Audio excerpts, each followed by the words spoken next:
Welcome to the Golf Fitness Bomb Squad podcast with Chris Finn, a production of P4S Golf. Welcome to the Golf Fitness Bomb Squad. My name's Chris Finn. I'm your host here and very excited for the first world champion that we've had on here. A good friend at this point, Kyle Berkshire, is the reigning 2023 World Long Drive champion. Just got back within a week or so. But Kyle, welcome to the show. Excited to have you here, man. Yeah, thanks for having me. Appreciate all the help you guys have given me and keep my body one piece. It definitely played a major role in me taking home the belt this year, without a doubt.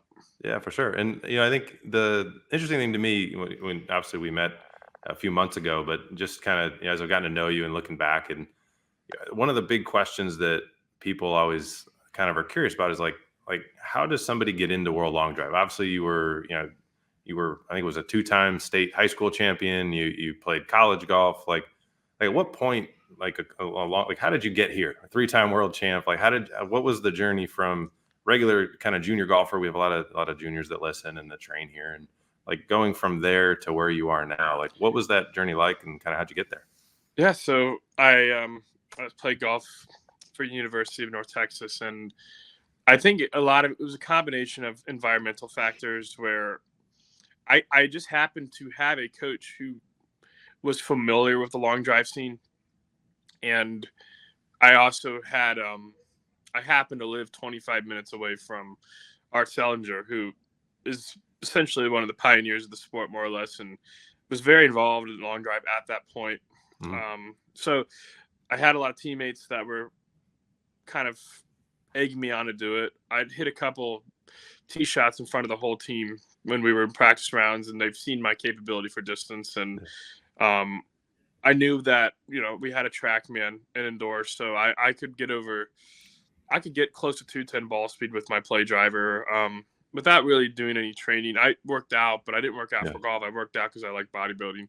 Yeah. So it wasn't anything specific for training for long drive, and I could get to 208, 207 with a play driver. And and one thing I didn't realize, I was actually hitting a pretty soft golf ball. I had no clue about any of that stuff. So I was probably actually faster than I thought I was, and so it was one of those things where I had the right people in my life at the time to push me down to this path.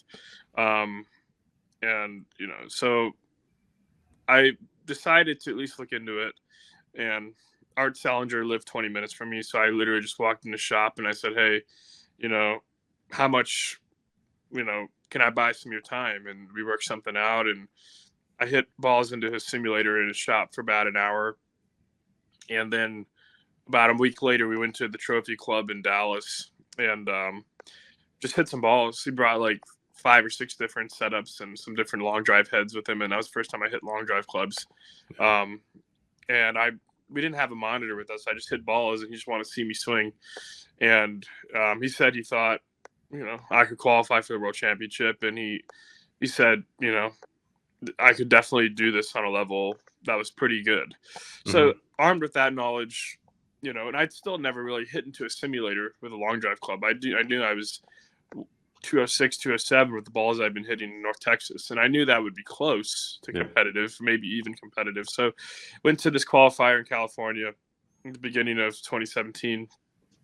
And I didn't really expect too much. I thought, if I could get close to, so the way it works is that you have sets that are 2 hours long where you can sign up, and the 4 longest drives out of each 2-hour block advance to the regionals, which are later that day, and there's 4 blocks. So you have 16 guys left, and then you're going for 2 spots from those 16 for Worlds. Yeah. And I thought it'd be really cool if I could at least be close to the bubble number. Yeah. It was I was in the first session. You can sign up as many times as you want, keep going and going and going. So my plan was to do 4 or 5 sets and $40 a pop. I was like, all right, I'll spend a couple $100 and see where things hit. And so my first set, I ended up hitting it 388, 382. And the 2 guys I hit with were in the 350s. So I was pretty pleasantly surprised. Yeah. That ended up holding up. That ended up finishing second or third. So I got into the regional my first try, which I thought was really cool. At this point, though, I still thought I was maybe 206, 207 at best, because I didn't understand just how much speed a long drive club could give you. Plus, what I also didn't realize was that we were hitting much firmer balls. And in my training facility in North Texas, I was actually hitting some pretty soft golf balls that were practice balls. So the balls, and it wouldn't capture my club speed because it was indoors. So it was tough for So the speeds to how register. much does a ball, like the softness of the ball, like how much does that impact it, Kyle? Oh, it can 2 to 3% at least in terms of ball Really? speed. Sometimes 4 or 5. Yeah, I mean, you give me there can, especially at my speeds now, you can give me if you give me the slowest ball you can find, the softest ball, and the firmest ball, it can probably be a 20 to 25 mile an hour ball speed difference. No way. Um, That's Now crazy. that's the extreme side. Now I would say in my North Texas training facility, I was hitting an average ball, so it wasn't like a crazy difference, but it's probably still 3 or 4 miles an hour slower than the ball I was hitting the other players were hitting that I was comparing myself to. So it was Right. still significant. So yeah, I went to I was in the regionals later that day, and we did double elimination. Double elimination. So the way it worked is you'd have 4 people in the tee.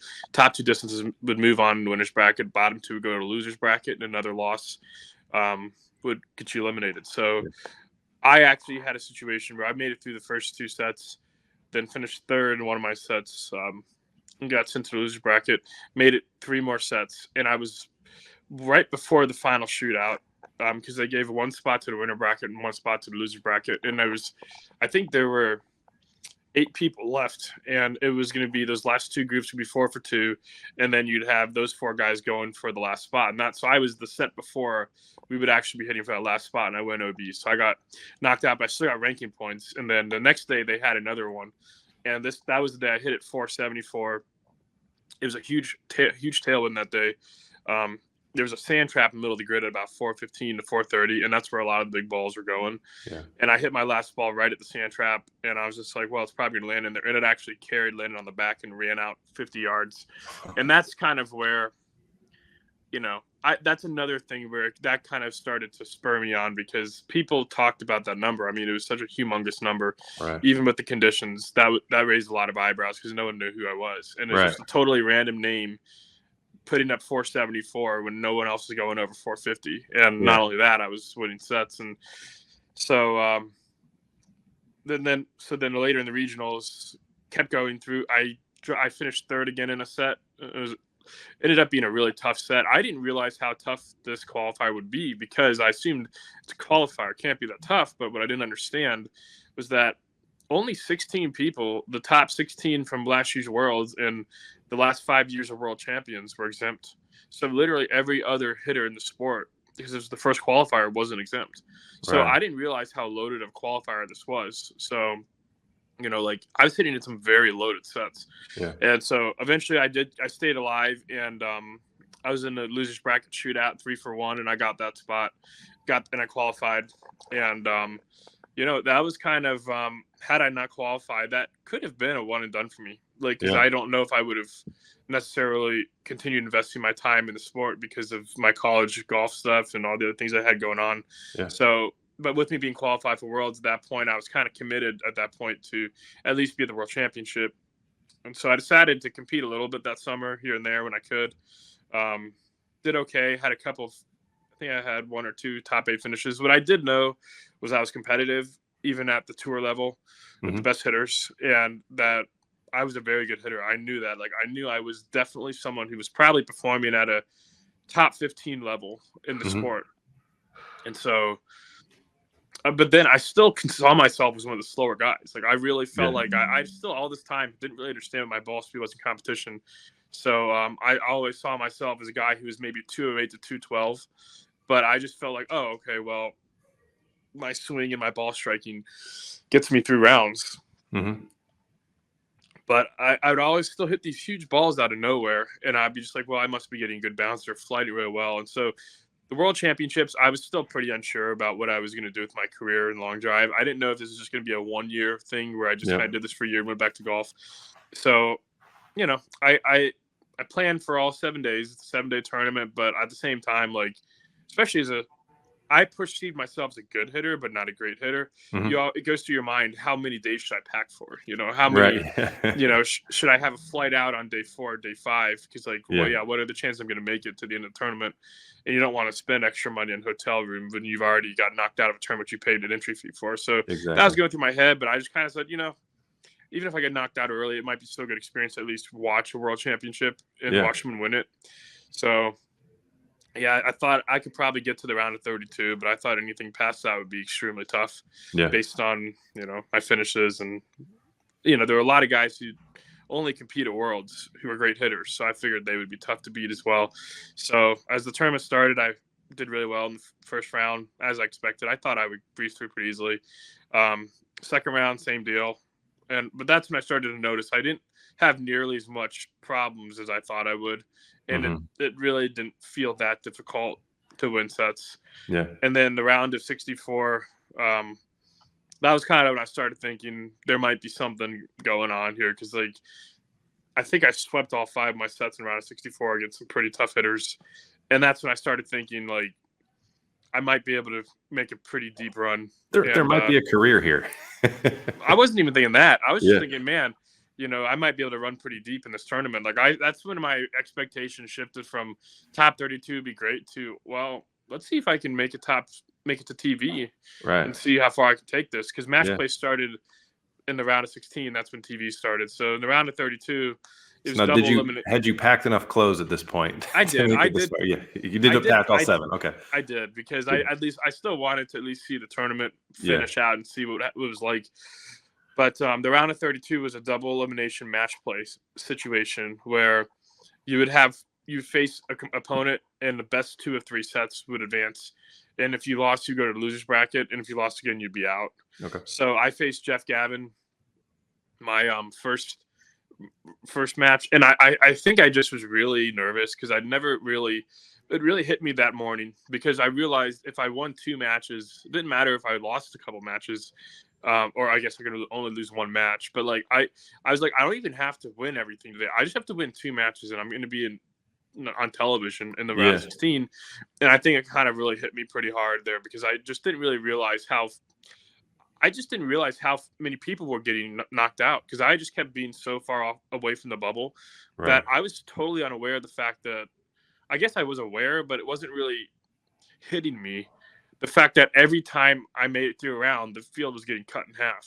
Right. And, if you cut 128 in half, you're at 64, and you cut it in half again, you're at 32 real fast. And I just never thought about that because it didn't feel like they were cutting half the people because I was never close to the bubble ever the entire tournament. So that's when it really did hit me when I walked to the range that morning, and I just didn't see that many hitters. Yeah. That's when it started to hit me. And the only hitters I've seen were really good hitters. And that's when I kind of was like, it's kind of like one of those things where, if you're at a major and, the cut has just happened, all of a sudden things are a little quieter and you're not seeing many random guys. You're seeing a lot of guys who should be there. And that was what it was for me. That's when it really hit me. I was like, wow, this is getting pretty serious. Because I didn't see any bad hitters. I was desperately looking for someone I thought might be an average hitter. And I just couldn't find a single guy that I thought was an easy win. And so I was like, well, whoever I match up with, I'm going to have to go to war. And boy, I had quite the path. Jeff Gavin at the time was considered probably the best senior in the planet and still one of the best in the open division. And my first match against him, I went OB the first set. So I lost my first set, but it was best 2 of 3. And then the second set, I hit an okay ball out there and he just couldn't quite catch it. So we were 1-1. And then the third set, I hit my first really big ball of the day and one up to 20 yards. Yeah. And so this is when it's starting to get crazy for me because now I'm literally one person away from getting on TV. And do you want to take a stab at who that person ended up being? Do you know who won the world championship that year? I don't know who won in 2017. No. So was Zubak still around? He did the senior. He won the senior world championship in 2016. Yeah. But that was. I'll put it this way: I ended up facing the guy who would end up winning the tournament. Yeah. That was who I drew, Justin James. Oh, okay. Yeah. And he did win in 17. He at that year he was almost unbeatable, especially at Worlds. And the first set, again, I lost the first set, not for lack of hitting a good ball. He hit a ball so far against me that I almost literally just put the balls back and just decided to go to the next set. Like, it was the first time that had ever happened to me. Like, it was honestly kind of like, like I'm a fan of the Rocky movies. And so it was really very similar to Rocky Balboa. Like, he just knocked the champ down in the first round out of nowhere. Yeah. But then Apollo comes back and then after he feels like he's getting a feel for it, he throws a left hook that literally knocks him into the ropes and breaks his nose in one punch. Yeah. And that's what it felt like. I felt like I just beat a really quality hitter, and felt like I really had a good chance to make a deep run. And then Justin put up like a 394 ball on me into the wind. When the longest ball to that point anybody else hit was 371. Wow. And it was an unbeatable ball, just a completely unbeatable ball. Yeah. So I lost that set by 25 yards. And then the second set, he didn't hit a very good ball on me, and I was able to survive. And so we went into a final set, and from there, I hit a good ball, and he just didn't quite slam the door shut on me, and so I ended up winning that set. And then all of a sudden, I'm in the round of 16, and I sent him to the losers bracket. And that was when I realized, wow, I'm on TV. So I mean, that was that was the start. And then, That's amazing. And then from there, really, it was just like won my round of 16 match, and then got a couple lucky breaks and won my quarterfinal match against Tim Burke. Yeah. And then all of a sudden, I'm in the final four.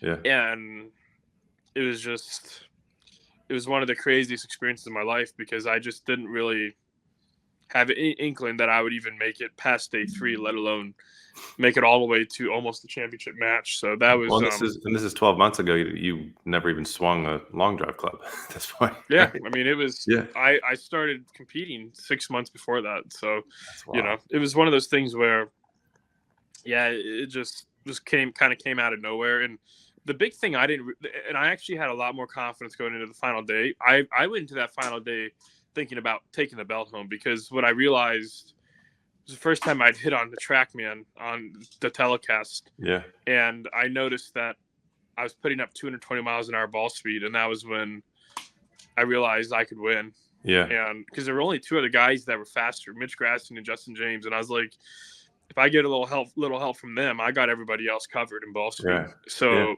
I felt like I actually had a chance to win. That's awesome. And then Mitch Grasson put up a huge ball. I mean, he hit his best ball he could in the semifinals and beat me by 4. But I mean, I was, it was crazy. That's one heck of an entry into the sport, to say the least. Well, I'll never forget. And I think there's actually a picture of me talking to Lance Reeder, who was my sponsor at the time from Crank Golf.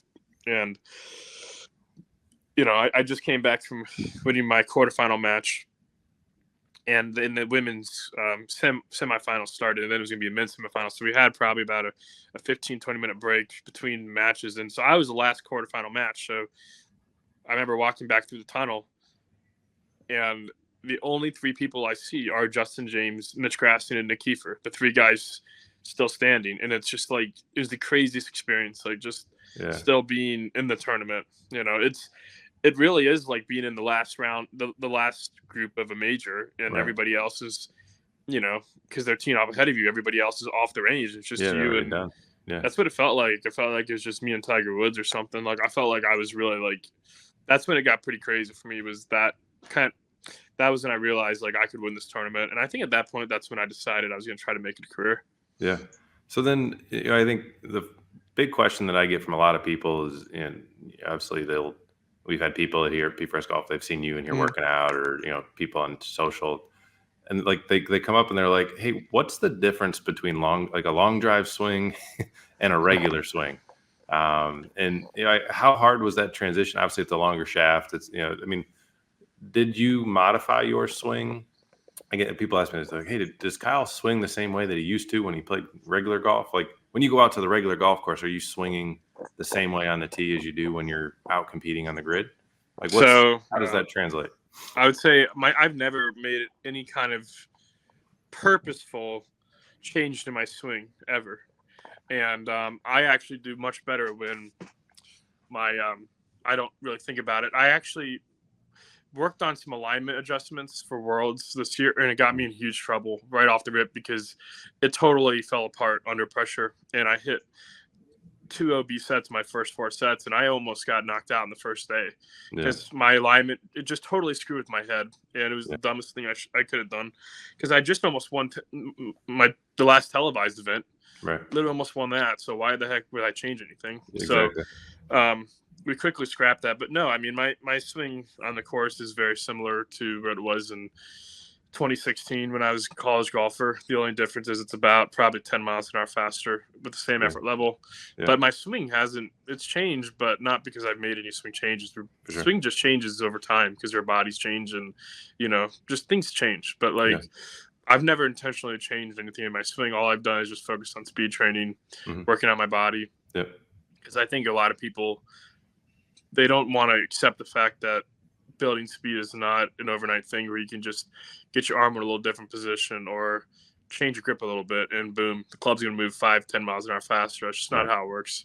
Speed is a lot more of a result of force applied at a certain period of time to amplify speed than anything. And so your answer is to get your body better so that you can hit different positions without thinking about it, and then to get stronger in the gym so you can create more force from those positions. Right. And I think that's such an important point to hear from you is that, there's so many speed training devices when companies that sell overnight speed, gain 20 yards. They're all bunk. Yeah, they're I'll say to you right now, I've in my journey from 135 to 165 club speed, I've never once used an overspeed swing stick or anything of the sort. Yeah. Well, and I think that's, and to your point, we've done all the research on it. Literally, there's we did multiple studies, and literally you just use your driver, which is basically, so like when you talk about, so to hear you say that, I think that's, I just want to, if anything, overemphasize that for everybody listening. Gaining speed is a process. It is a skill that needs to be attained. And in that journey that you've taken from 135 to 165, obviously we'll get into the physical stuff here in a minute, but for the average golfer listening, like you're just using your driver, you talk them through a little bit about how you've made that journey from 135 to 165. Because I think so many people see these fancy training devices and like, oh, I'm going to go do that program. But I mean, from the fastest man alive, literally, like you haven't used any of those. You use a driver. I've obviously seen the training that you do, but can explain it for the listener so they get a concept of what you mean when you say it's a process to get there. Yeah, I mean, it's essentially just repeated bouts of speed training. You're essentially trying to move the club as fast as you can a couple times a week, maybe 30-40 swings. And that's why it's so important to take care of your body between those sessions so that you can recover properly and avoid injury. But I mean, like for me, it's been 5 years or so of repeated bouts of speed training a couple times a week, just trying to push my swing faster and faster and faster.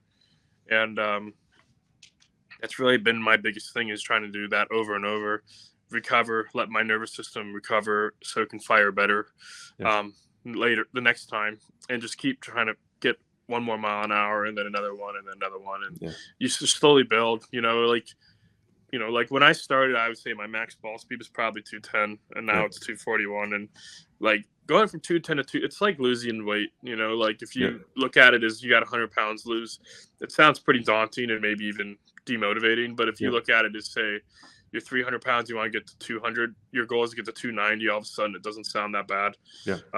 And that's what I did. My goal would be 215, and then I would want to hit 220, and then the number would be 225, and then it was 230. And then when I hit 230, I just went ahead and said I was going to go for 240. And, now I'm in the same position. Now my next goal is 250. But there's just a lot of that repeated bouts of speed training, 30 to 50 balls as hard as you can a couple times a week, and then prioritizing recovery and, just prioritizing taking care of yourself that stuff's very important as well, so you don't get injured. Yeah. I mean, And the big thing, I was gonna say, let's talk about that, because I think that's one of the, I think to me, one of the coolest things about your third world championship is, when we first met, you said, hey, the number one thing that I want is longevity is my goal. I don't just want another one. I want more than just 3. Right. And you said, I want to be in this sport as long as possible. And I think the cool thing that I didn't realize till afterwards, it was really that every other past major champion that's had the WD, we met obviously because you had the WD out of your first tournament ever, has never come back and won. That was kind of the end of their career as a dominant force in the sport. And I think the cool thing that Bobby Pringle, our director of research, when he was out there with you, he was like, yeah, we walked out there and literally it looked like everybody was like, he's like, it was like sharks circling a fish, just hoping that Kyle was going to be still broken. And then he came out, and it turned out that he was a bigger shark than he was when he got hurt. Yep. You had, I think I was looking at, there was a post the other day, and I think your average ball speed was like 6 or 7 miles an hour faster than second place, which is the same difference as second to 12th place. Like, so it's just a massive gap in average. Well, it's bigger than that too, because the flight scope missed a lot of my center strikes. Right. Yeah. So, I mean, my average was probably closer to 228. I have to tell you, watching it on television as a fan of yours, I was like, why can't these technology get better and pick up? I was like, you either need to swing slower, or the speed, like the technology needs to my pick fourth get set better. in the round of 16.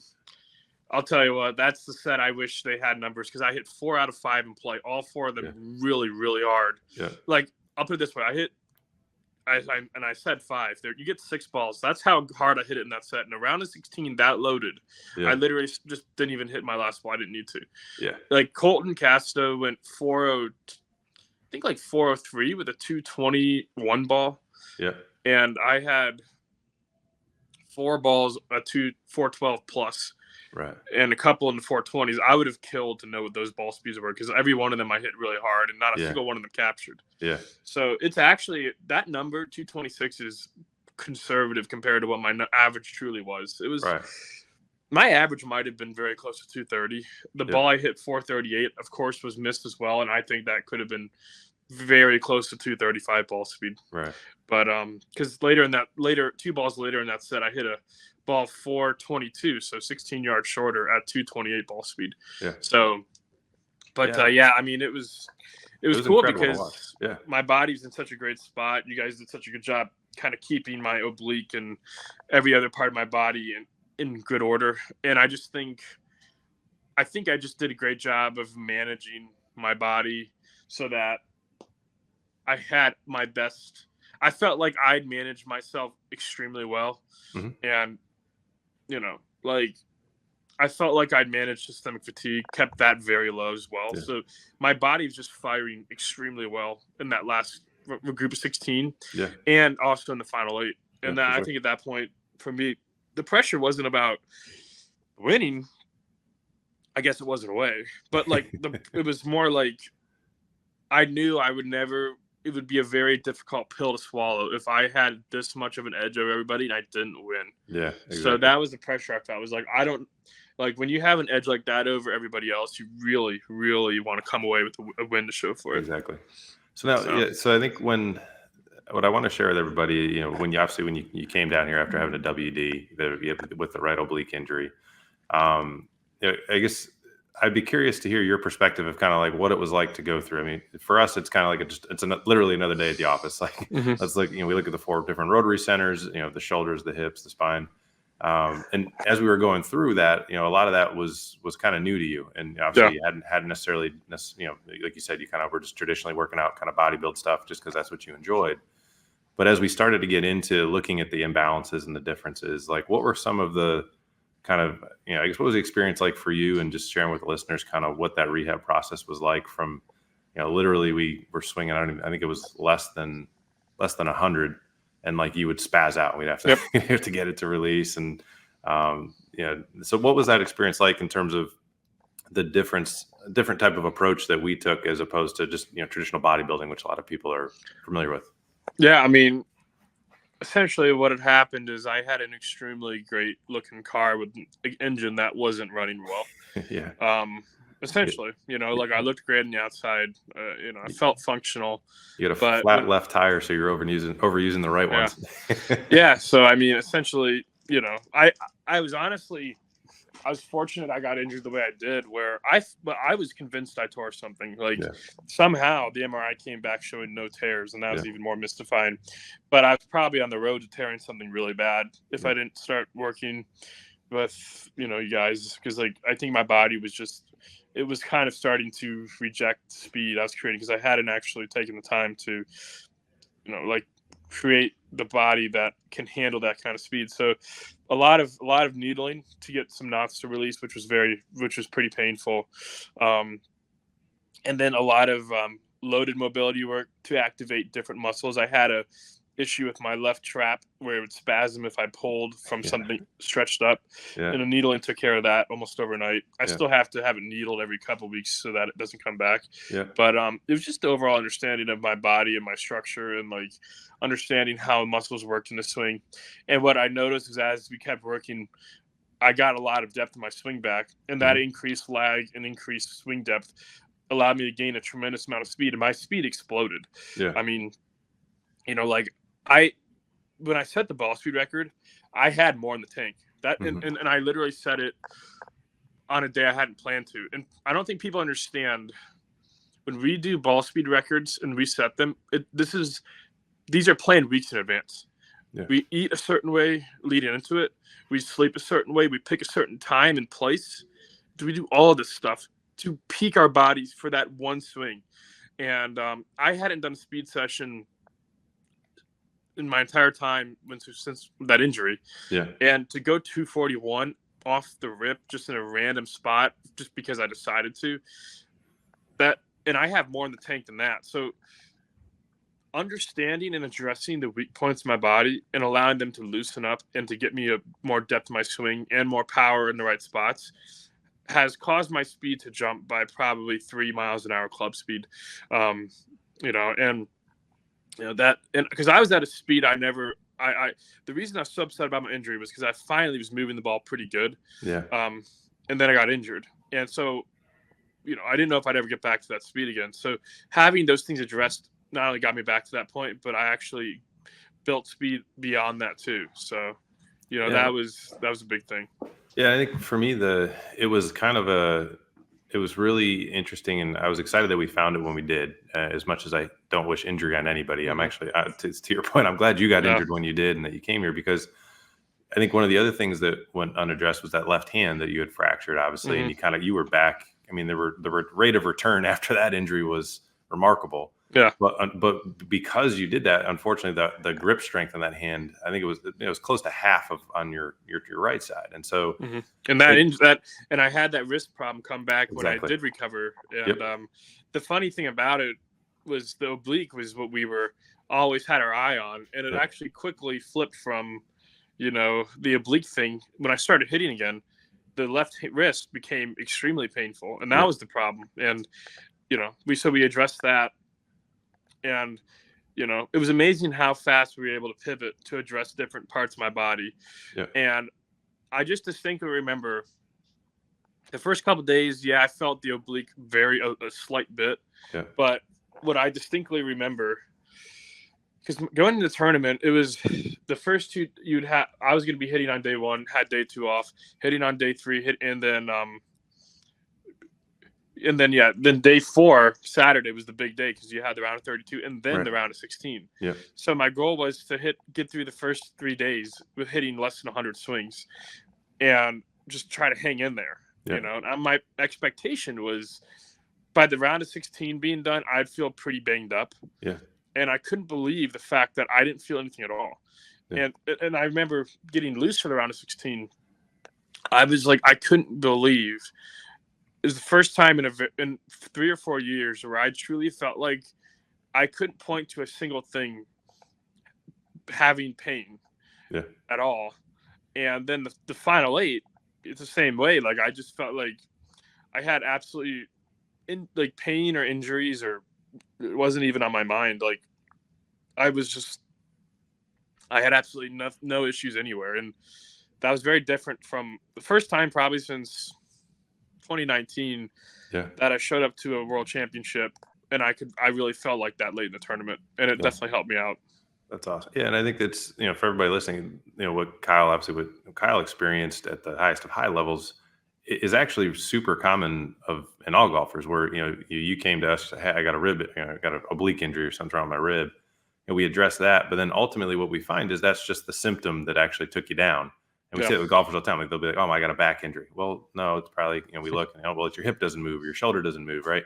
And I think that was the cool thing with your case was the level of talent and skill obviously got you to a point, right? And then all of a sudden, all of a sudden you start pushing for training and to go to the 240s, and obviously we're going to 250 now. And eventually there comes a point in everybody, and most people don't have the threshold that you've had. They may break at 80 or 90 or 100, whatever their Mhm. body's not able to help to handle. And so being understanding that wherever your body breaks is usually the spot that's been trying to compensate for the true area of of problem, right? And that's where with you, the shoulders. I mean, remember we couldn't even move like 4 or 5 pounds in the beginning. We had Yeah. had your dad going, hey Bill, can you move that? Right? And for once he probably felt stronger than you for in a lot of years. But it was so much so that the nervous system has just had shut down. And that's, I think, what a lot of people miss is our body is so powerful at trying to get around things and compensate. And the better athletes that somebody is, the better they are going to be at compensating. And for you, like for us, when we were treating the rib, as soon as you left day one, Bobby and I are like, all right, we got to figure out where the actual cause of this is, because that ain't the cause, right? And Mhm. so then I think a lot of times for a lot of people, it feels like it starts here, then it jumps here. And it's funny because in our minds, we're like, okay, we're getting closer to the actual origin of this problem, right? And so you go from the obliques through the shoulders, we go to the wrist.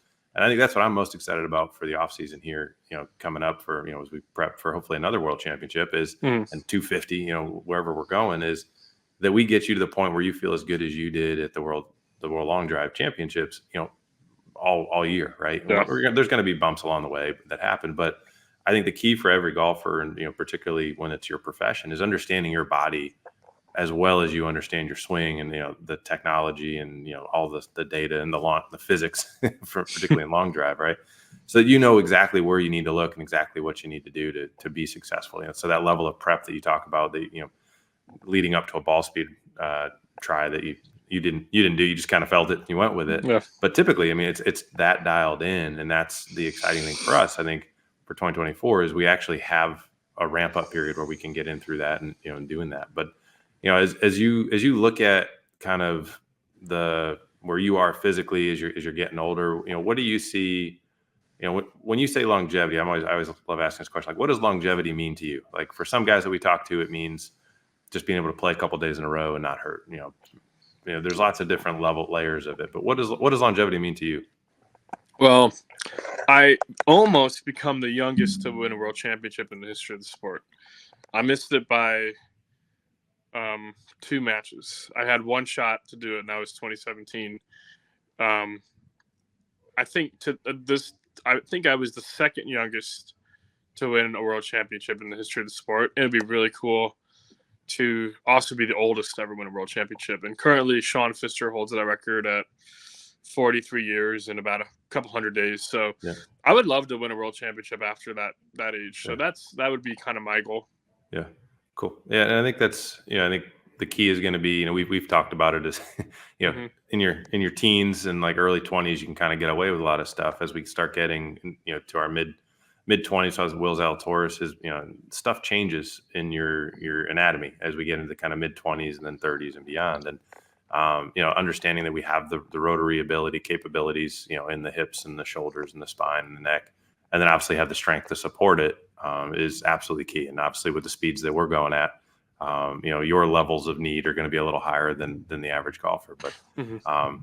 yeah, but Kyle, I can't thank you so much for being here with us today and kind of sharing your story and the journey. And I'm sure we'll do some more of these down the line. But if people want to follow you, kind of find you, what's the best place for them to kind of follow your career, follow your journey, and hopefully pick up some tips from you and how they can swing a little faster? Yeah, I mean, Instagram, YouTube, just, look up my name. You'll probably find it somewhere there. And obviously we're going to be doing some stuff as well. So there's a lot of cool stuff coming down the pipeline. It was pretty cool because, I came in and I couldn't swing 100 miles. There's actually a video my father took, and I'm sure we'll throw it together in Yeah. some kind of cool little video at some point where, I swung like maybe 90 miles an hour air swing and almost like could barely stay standing. It hurt so bad. And then, Yeah. 2 months later, I'm breaking ball speed record, and then 2 weeks later, I'm winning world championships. So, it's cool stuff, and it's definitely very critical stuff if you want to be able to play this game for a long time. Yeah, I'm excited for all the stuff we got coming down the pipeline too. So all of you listening, definitely keep an eye out for that. We got a lot of great content, great I guess educational stuff too. Kind of our big goal here in the Bomb Squad is to really break a lot of false beliefs, and that's why the Bomb Squad, to diffuse these false beliefs about whether it's training aids and I think Kyle, having you on the team is awesome for us, because that who's going to dispute the fastest man alive? Like, it's hard to argue success. Exactly. You don't have to like it, but you can't argue it. But you can't argue it. Amen. So appreciate you for being here with us, Kyle, and thanks everybody for listening. We'll catch you on the next episode. Take care, guys.